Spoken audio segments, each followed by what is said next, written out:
अस्सलाम वालेकुम नाज़रीन, आबिद खान आपकी खिदमत में हाजिर है और आज मैं मौजूद हूँ एक बड़े मुनफरिद मज़ाहिया अदाकार महमूद खान की आखिरी आरामगाह पर। ये जो खस्ता हाल सी कब्र आपको नज़र आ रही है, ये उस शख्स की कब्र है जिसने 35 साल तक पाकिस्तानी अवाम के दुख बांटे और उनमें खुशियाँ तकसीम की, मगर उसकी आखिरी ज़िंदगी इंतहाई कसम पुरसी और दुख देने वाले हालात से दो चार ही, और फिर लोगों में खुशियाँ बांटता हुआ ये शख्स रोते हुए अपनी कब्र में उतर गया। हम जब सब्ज़दार की कब्रिस्तान में आए तो हमारा ये ख्याल था कि महमूद खान और बदर मियां दाद की जो कब्र होगी उसका जो है वो तकरीबन सबको ही इल्म होगा। मशहूर तरीन शख्सियात थी, साल से वो मुख्तलिफ़ शोबों में जो हैं वो अपनी खिदमात अंजाम दे रहे थे, मगर अफसोसनाक बात यह है कि इस इलाके के जो लोग थे उन इलाके के लोगों को ये नहीं था कि महमूद खान और बदर मियां दाद की कब्र कहाँ है। सो अब हम ढूंढ रहे हैं कि ये कब्र कहाँ है और हम तलाश करते हैं कि इतना कंजस्टेड कब्रिस्तान है और इसमें कैसे हम लोग जो हैं वो दो कब्रें ढूंढेंगे। बारालिसी कब्रिस्तान में और भी मशहूर शख्सियात हैं, लेकिन आज की वीडियो का जो मौजू था वो बदर मियां दाद और महमूद खान की कब्रों की तलाश थी, जहां जाकर हम उनके हालात ज़िंदगी आपको बता सकें और ये बता सकें कि उनकी कब्रें किस हाल में हैं। ये हमारे लिए इंतहाई अफसोसनाक बात है कि हमारे इतने मशहूर तरीन लोग, मारूफ लोग और उनकी कब्रों का अहलान जो इलाका है उनको ये नहीं कि वो कब्रें कहाँ हैं। बहरहाल जी, हम ये देख रहे हैं आपकी कितनी मुश्किल से अब इन कब्रों के दरमियान से गुजर रहे हैं। ऊंची नीची कब्रें हैं, ये बड़ा कंजस्टेड पुराना कब्रिस्तान है। अब तो शायद मेरा ख्याल है यहाँ पे मज़ीद कब्रें बनाने की भी गुंजाइश नहीं रही, चूँकि एक वक्त में ये बड़ी अच्छी सोसाइटी होती थी, मगर अब आपको पता ही है कि सब्ज़ार फैलता जा रहा है और यहाँ आबादी ज़्यादा होती जा रही है। कब्रिस्तान वही पुराना है जिसकी वजह से जो है वो लोगों को यहाँ खासी मुश्किलात का सामना करना पड़ता है। एक एक कब्र में तीन तीन मुर्दे जो है वो लोग दफन कर देते हैं। दादा की कब्र में पोता और बाप की कब्र में जो है वो बेटा दफन हो रहा है। उसकी वजह ये कि यहाँ जगह नहीं है। मगर मुझे अफसोस इस बात पे हुआ कि जनाब हैरत की बात यह है कि महमूद खान और बब्बू बराल इवन के और इसके साथ बदर मियां दाद, इनकी कब्रों का लोगों को इल्म ही नहीं। और हैरत अंगेज़ बात यह है कि बब्बू बराल की कब्र जहाँ मौजूद थी उससे चंद गज़ के फासले पर दुकानदार हैं और उन दुकानदारों को भी नहीं पता कि बब्बू बराल जैसा मशहूर शख्स जो है वो उनसे सिर्फ 10 या 15 गज़ के फासले पर दफन है। बहरहाल हम ढूंढ रहे हैं जी, और जैसे मिलते हम आपको बताते हैं। अल्लाह पाक खैर करे जी। और ये इसी से इंसान को इबरत हासिल करनी चाहिए। अपनी ज़िंदगी में इंसान को अल्लाह को राज़ी कर लेना चाहिए। उसकी वजह यह है कि इंसान सारी ज़िंदगी लहव व लब में गुजार देता है और उसके बाद जब उसकी मौत आती है तो मौत के बाद फिर कोई याद नहीं रखता। जब इंसान की तदफीन कर दी जाती है उसके बाद कोई शख्स आकर नहीं पूछता कि इंसान किस हाल में है और किस हाल में नहीं।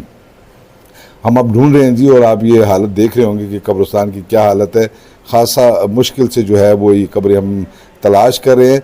बहरहाल उम्मीद तो यही है कि ये कब्रें जो है वो मिल जाएंगी हमें, और फिर जब मिलती हैं तो हम फिर इन दोनों कब्रों की आपको सूरत हाल भी बताते हैं और ये भी बताते हैं कि ये कब्रें अब किस हाल में हैं।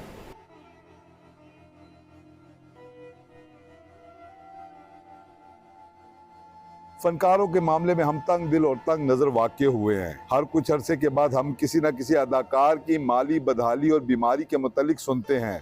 अक्सर बड़े बड़े फनकार जिंदगी के आखिरी अय्याम किसी सरकारी अस्पताल में एड़ियां रगड़ रगड़ कर गुजारते हैं। इन फनकारों के मरने के बाद उनकी तारीफ में जमीन आसमान के कुलाबे मिलाए जाते हैं, मगर जब उन्हें मोहब्बत और हमदर्दी की जरूरत होती है उस वक्त हम उन्हें मुकम्मल तौर पर तन्हा और हालात के रहमो करम पर छोड़ देते हैं। कितने ही बड़े फनकार ऐसे थे जिनकी बीमारी का इलाज मुमकिन होने के बावजूद वसाइल न होने की वजह से वो मौत के मुंह में चले गए। ये फनकार जो सारी जिंदगी लोगों में खुशियां बांटते हैं, उनमें से अक्सर गमों के मारे होते हैं, मगर वो अपने दुख छुपा कर हमारे चेहरों पर मुस्कुराहटें बखेरते हैं। अगर इन फनकारों पर नजर डाली जाए तो बब्बू बराल, तमन्ना, सिकंदर सरम, रंगीला, मस्ताना, जकूटा जिन या मुन्ना लाहौरी, बिल बतौड़ी समेत ऐसे कितने ही फनकार हैं जो हुकूमत और अपनों की गफलत का शिकार होकर इंतहाई काबिल रहम हालात में दुनिया से रुखसत हुए। इन्हीं में से स्टेज के एक मारूफ अदाकार महमूद खान भी है, जिनके आखिरी बरसों की रुदात सुनकर आज भी आंखें भीग जाती हैं।